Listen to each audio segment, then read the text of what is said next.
নবী মুসা আল্লাহু সাল্লামের মৃত্যু কিভাবে হয়েছিল?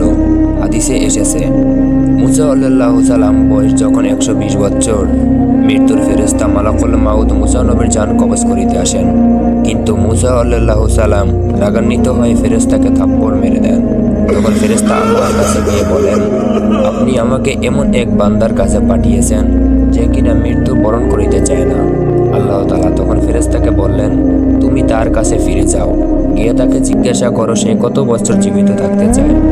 সে যেন তার একটি হাত একটি গরুর পিঠের উপরে রাখে, তার হাতের প্রতি পশমে তাকে 1 বছর করে বাঁচানো হবে। ফেরেশতা তখন মুসা নবীর কাছে এসে আল্লাহর দেওয়া সংবাদ বলল।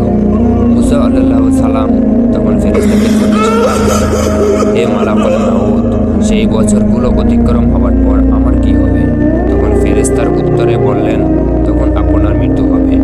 তখন মুসা আল্লাহু সালাম বললেন, মৃত্যু যখনই হবেই তখন এখনই হোক।